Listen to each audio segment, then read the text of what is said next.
Perkenalkan, nama saya Dana Asal Bukustranto dengan nomor NIM 220512140026 dari kelas Sistem Informasi A dari angkatan 2022. Di sini saya ingin mempresentasikan laporan hasil tugas UTS pemodelan dan simulasi saya mengenai literatur review. Di sini saya telah mereview sebuah artikel ilmiah, yaitu 2 artikel ilmiah dari dalam negeri dan 3 artikel ilmiah dari luar negeri. Artikel yang pertama yaitu simulasi besaran pinjaman terhadap permohonan kredit menggunakan Monte Carlo. Artikel ilmiah yang kedua yaitu Discrete Continuous Coupling Simulation and Analysis for Asphalt Pavement Dynamic Stress Responses under a Moving Wheel Load. Artikel ilmiah yang ketiga yaitu simulasi metode Monte Carlo dalam menjaga persediaan alat tulis kantor. Artikel ilmiah yang keempat yaitu Probability Distribution of Market Clearing Solution in Peer-to-Peer Energy Market. Yang kelima yaitu EOI or EOQ Simulation Study for the Inventory Management of a Company Operating in the Railway Sector. Yuk, mari kita bahas dari artikel ilmiah yang pertama yaitu simulasi besaran pinjaman terhadap permohonan kredit menggunakan Monte Carlo. Diambil dari Jurnal Informatika Ekonomi Bisnis, ditulis oleh Satra Murka, volume 3 halaman 16 sampai 21 dengan tahun rilis 2021. Permasalahan pada artikel ilmiah ini yaitu pemberian kredit merupakan bagian penting dalam meningkatkan laba PT BPR LPN Tarantang. Oleh karena itu, perlu menentukan besaran pinjaman kredit agar jumlah besaran pinjaman nasabah dapat terpenuhi. Tujuan penelitian ini untuk memprediksi besaran pinjaman terhadap permohonan kredit dengan menggunakan metode Monte Carlo. Lingkupan dan batasan yang dimiliki oleh artikel ilmiah ini yaitu data pinjaman kredit yang digunakan dalam penelitian ini terbatas pada tahun 2017 sampai 2019. Penelitian ini menggunakan program berbasis web dengan bahasa pemrograman PHP. Kajian pustaka atau teori yang digunakan pada penelitian ini menggunakan metode Monte Carlo yang merupakan metode simulasi probabilitas untuk menghasilkan prediksi numerik dengan menggunakan data yang sudah diketahui. Metode ini berguna dalam menentukan besaran pinjaman kredit terhadap permohonan kredit. Metode penelitian yang digunakan yaitu data pinjaman kredit dari tahun 2017 sampai 2019 diolah dengan menggunakan program berbasis web dengan bahasa pemrograman PHP. Kemudian metode Monte Carlo digunakan untuk memprediksi besaran pinjaman terhadap permohonan kredit. Lalu variabel yang dimiliki pada penelitian ini adalah besaran pinjaman kredit dan permohonan kredit. Temuannya pada artikel ilmiah ini yaitu pengujian menunjukkan bahwa tingkat akurasi prediksi besaran pinjaman kredit menggunakan metode Monte Carlo sebesar 92%. Pembahasan pada penelitian ini yaitu membantu PT BPR LPN Tarantang dalam memprediksi besaran kredit di tahun yang akan datang. Dengan demikian, PT BPR LPN Tarantang dapat menentukan besaran pinjaman kredit yang tepat sehingga jumlah besaran pinjaman nasabah dapat terpenuhi. Selain itu, penggunaan metode Monte Carlo dalam penelitian ini juga dapat digunakan oleh perusahaan-perusahaan lain untuk memprediksi besaran pinjaman terhadap permohonan kredit. Lalu lanjut ke artikel ilmiah yang kedua yaitu Discrete Continuous Coupling Simulation and Analysis for Asphalt Pavement Dynamic Stress Responses under a Moving Wheel Load. Dalam bahasa Indonesianya yaitu simulasi dan analisis gabungan discrete continue untuk respons tegangan dinamis kekerasan aspal di bawah beban roda yang bergerak. Diambil dari jurnal Case Studies in Construction Materials, ditulis oleh Julio Xianansu, Zirun Huang, Mohanzhou, volume 18 I 01932. tahun rilis 2023. Permasalahan studi ini bertujuan untuk menganalisis respons tekanan dinamis pada lapisan aspal di bawah beban roda bergerak yang berbeda dengan respons statis pada lapisan elastis dalam spesifikasi desain yang umum digunakan. Tujuan penelitian ini yaitu mengembangkan model discrete continue untuk menganalisis respons dinamis pada aspal di bawah beban bergerak dan untuk mengidentifikasi pengaruh kecepatan beban dan struktur meso campuran aspal pada respon tegangan dinamis. Lingkup dan batasan penelitian ini terbatas pada analisis respons dinamis pada permukaan aspal yang terdiri dari agregat dengan menggunakan metode elemen discrete dan metode diferensial terbatas. Kajian pustaka atau teori yang digunakan yaitu model discrete continue terdiri dari dua bagian, yaitu struktur aspal dan beban roda bergerak. Beban roda bergerak dan lapisan aspal di bawah beban dimodelkan dengan metode elemen discrete untuk mensimulasikan beban kendaraan sebenarnya dan komponen mesoskopik dari campuran aspal. Sementara itu, bagian-bagian lain dari struktur jalan raya dimodelkan dengan metode diferensial terbatas. Metode penelitian yang digunakan yaitu roda bergerak pada lapisan permukaan aspal dengan kecepatan konstan selama simulasi ngerimik berlangsung. Data yang diperoleh dari simulasi ini dianalisis berdasarkan titik-titik khusus pada kurva tegangan dinamis. Variabel pada penelitian ini meliputi kecepatan beban, struktur meso campuran aspal, dan respon dinamis pada permukaan aspal. Temuan atau hasil penelitian menunjukkan bahwa respon tegangan dinamis pada permukaan aspal memiliki 3 tahapan, yaitu tahapan pelan-pelan, tahapan lonjakan tegangan, dan tahapan redaman tegangan yang memiliki fluktuasi yang signifikan pada level tinggi dan asimetri. Kecepatan beban dan struktur meso campuran aspal memiliki pengaruh signifikan pada respon tegangan dinamis pada permukaan aspal, terutama puncak tegangan rata-rata dihitung oleh model discrete continue yang dianggap sebagai struktur meso campuran menurun 10% dibandingkan dengan model diferensial terbatas. Pembahasan penelitian ini memberikan kontribusi pada pengembangan model discrete continue untuk menganalisis respon dinamis pada permukaan aspal di bawah beban bergerak.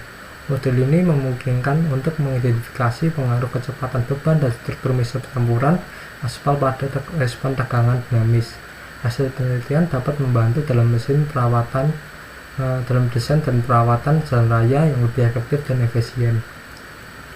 Lalu kita lanjut ke artikel ilmiah yang ketiga, yaitu simulasi metode Monte Carlo dalam menjaga persediaan alat tulis kantor, diambil dari jurnal Informatika Ekonomi Bisnis, ditulis oleh Rizka Prawita dengan volume 3 halaman 72 sampai 77 dengan tahun rilis 2021. Permasalahan pada artikel ini yaitu ketersediaan alat tulis kantor yang cukup merupakan hal penting untuk mencapai efektivitas dan efisiensi dalam sebuah institusi pendidikan. Oleh karena itu, perlu digunakan prediksi permintaan alat tulis kantor yang agar persediaannya dapat dijaga dengan baik.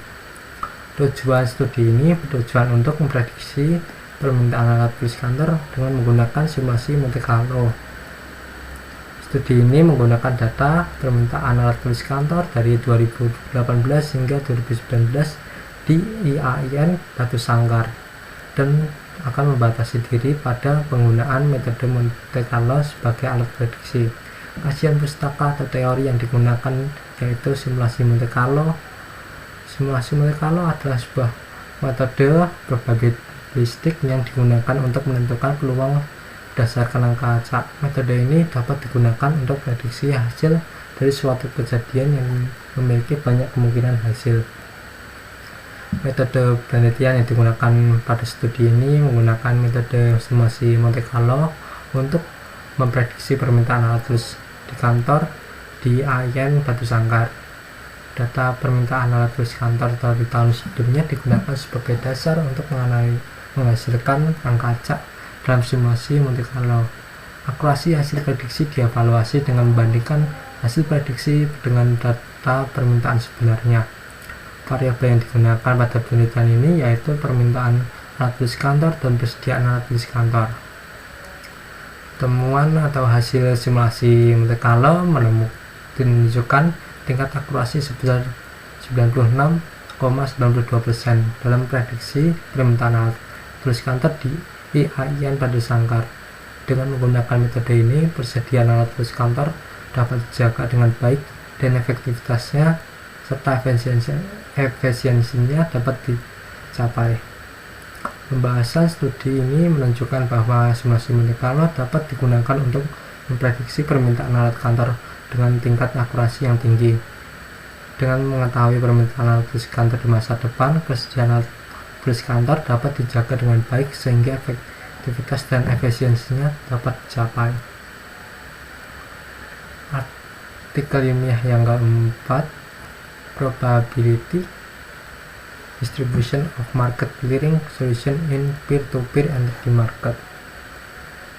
Dalam bahasa Indonesia yaitu distribusi probabilitas solusi kondisi pasar clearing di pasar energi peer-to-peer. Diambil dari jurnal International Journal of Electrical Power and Energy System. Ditulis oleh Tin Hua Nguyen, volume 148 109014, dirilis tahun 2023. Permasalahan pada artikel ilmiah ini yaitu meneliti distribusi probabilitas dari solusi market clearing di pasar energi peer-to-peer. Lalu tujuan menganalisis solusi market clearing secara skokastik dalam pasar energi peer-to-peer dengan mempertimbangkan variasi acak pada parameter biaya produsen konsumen untuk mengatasi ketidakpastian dan memenuhi preferensi energi mereka. Lingkup dan batasan penelitian ini hanya mempertimbangkan pasar energi peer-to-peer atau P2P dan tidak mencakup pasar energi lainnya. Parameter fungsi ini yaitu biaya produsen sampai konsumen hanya divariasikan dalam interval tertentu. Studi ini hanya mencakup 3 distribusi probabilitas yaitu normal, Cauchy, dan gamma. Kajian pustaka atau teori yang digunakan yaitu distribusi normal, Cauchy, dan gamma. Dianggap invarian untuk pasar energi peer-to-peer, artinya jika parameter fungsi biaya produsen konsumen mengikuti salah satu dari distribusi tersebut, maka solusi market clearing akan mengikuti jenis distribusi yang sama. Formula analitik dan eksplisit untuk fungsi densitas dan probabilitas harga dan daya perdagangan diperoleh untuk setiap jenis distribusi tersebut. Metode penelitian yang digunakan oleh artikel ilmiah ini yaitu skenario di mana satu parameter divariasikan sedangkan yang lainnya tetap dipertimbangkan untuk memudahkannya. Simulasi dilakukan oleh pada sistem feeder tes tegangan rendah Eropa atau disingkat dengan IEEE yang dimodifikasi. Variabel yang digunakan yaitu dipertimbangkan dalam penelitian ini yaitu parameter fungsi biaya produsen konsumen, harga pasar, dan daya perdagangan. Temuan penelitian ini menunjukkan bahwa distribusi normal, Cauchy, dan gamma invarian untuk pasar energi peer-to-peer dalam kasus di mana parameter fungsi biaya produsen konsumen mengikuti salah satu distribusi ini. Solusi market clearing akan mengikuti jenis distribusi yang sama. Formula analitik dan eksplisit untuk fungsi densitas, probabilitas, harga, dan daya perdagangan diperoleh untuk setiap jenis distribusi tersebut. Pembahasan studi ini menunjukkan pentingnya mempertimbangkan ketidakpastian dalam pasar energi peer-to-peer dengan memperhatikan variasi acak pada parameter fungsi biaya produsen konsumen. Solusi market clearing dapat diprediksi dan dievaluasi. Distribusi probabilitas tertentu seperti normal, Cauchy, dan gamma dapat digunakan untuk menggambarkan solusi market clearing dalam energi pasar peer-to-peer. Penelitian ini dapat membantu dalam mengembangkan sistem perdagangan energi peer-to-peer yang lebih efisien, benar, dan andal. Lalu lanjut ke artikel ilmiah yang terakhir, yaitu yang berjudul EOI or EOQ, a simulation study for the inventory management of a company operating in the railway sector.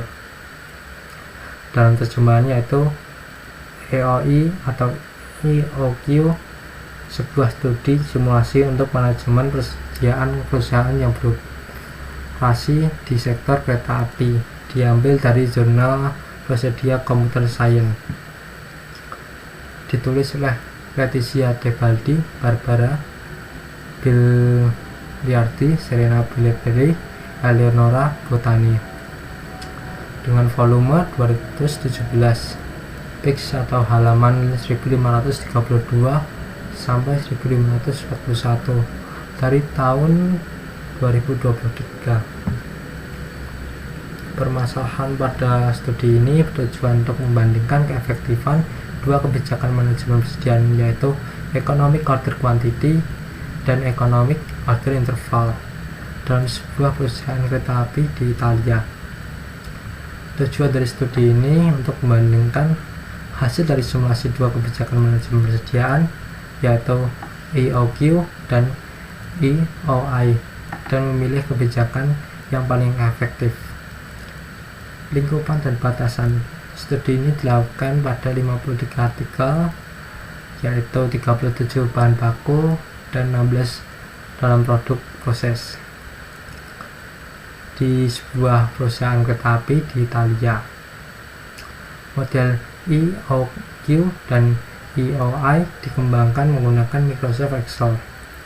Kajian pustaka atau teori Economic Order Quantity atau EOQ dan Economic Order Interval atau EOI adalah dua model manajemen persediaan yang digunakan untuk meminimalkan biaya persediaan sambil memastikan bahwa persediaan mencukupi. Metode penelitian yang digunakan yaitu metode simulasi dengan mengembangkan model EOQ dan EOI dalam Microsoft Excel. Kebijakan manajemen persediaan saat ini digunakan sebagai pembanding. Efektivitas kedua model dinilai berdasarkan jumlah persediaan efektif dan total biaya yang terkait.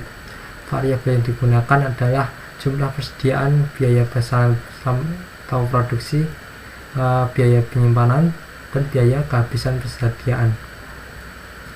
Temuan pada artikel ilmiah ini yaitu kedua model EOQ dan EOI menghasilkan hasil yang lebih baik daripada kebijakan manajemen persediaan saat ini dalam hal penghematan biaya dan jumlah persediaan yang lebih sedikit.